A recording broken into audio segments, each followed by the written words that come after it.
Hey basketball guys, we have news. Let's go to more Los Angeles Lakers news, but first, don't forget to subscribe to the channel and leave a like. Lakers lose to Minnesota Timberwolves and fans ask for new signings. With each defeat, the Lakers' fragility is exposed and the supporters are sad and know that to win, it will take much more than this team has been playing.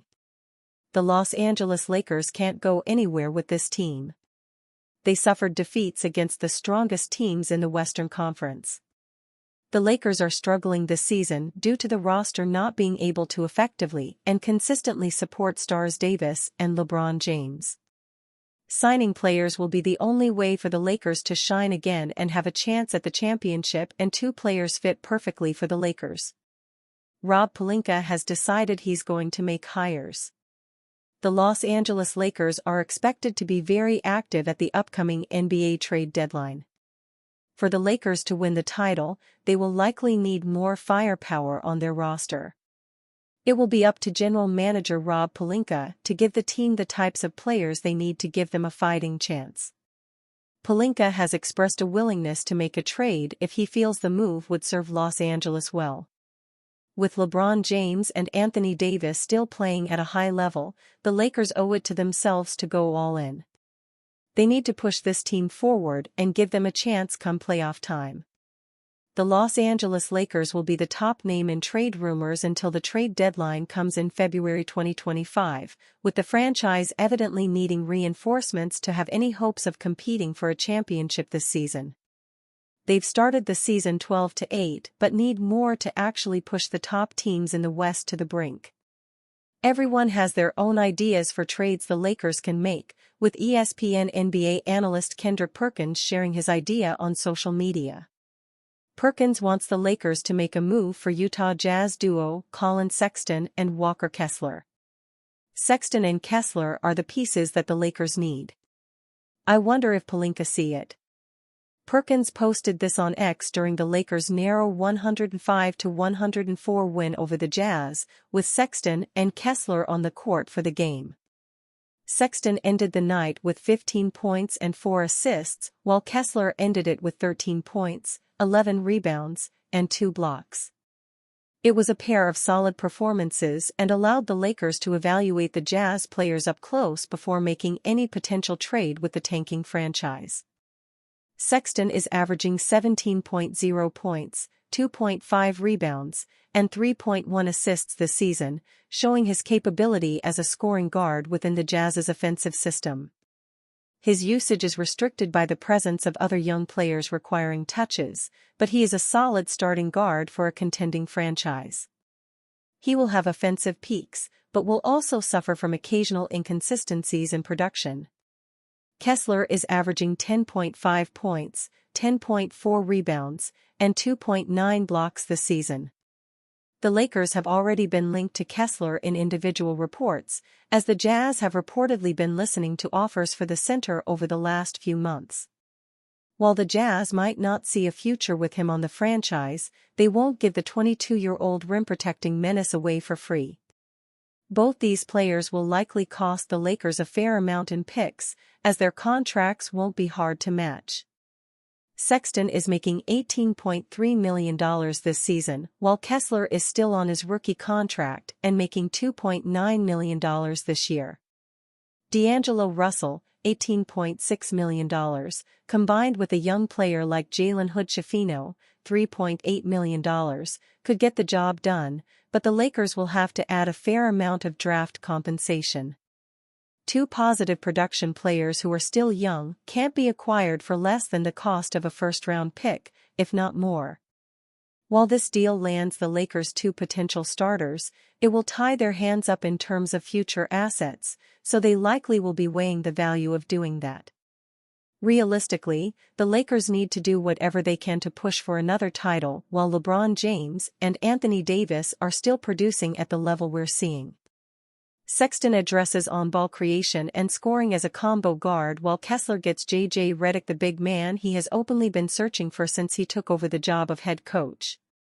Why literally everybody with Lakers was ecstatic over Dalton Connect's draft plunge.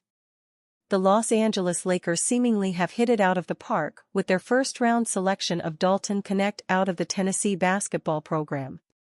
When the pick was turned in, a lot of fans and media members believed it was a great selection, and it turns out that the Lakers felt that internally as well.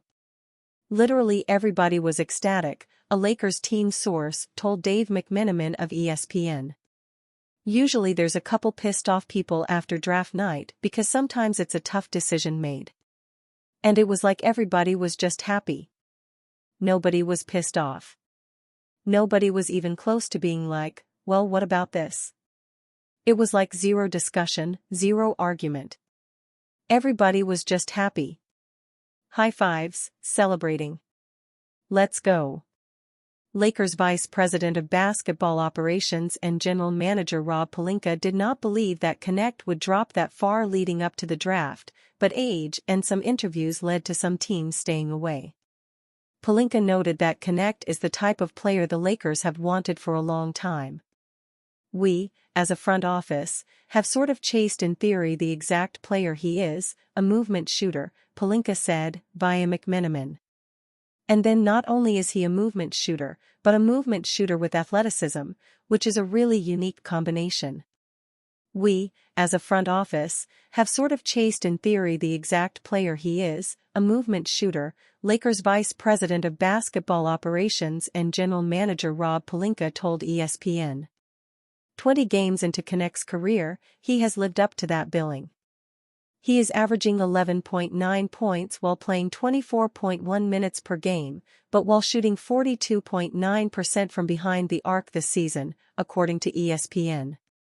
When looking into why the Lakers have gotten off to a solid 12-8 start this season, Knecht is one of the new additions to take note of. The truth behind LeBron James passing torch to Anthony Davis. Anthony Davis is the Lakers' best player, and LeBron James knows it, too.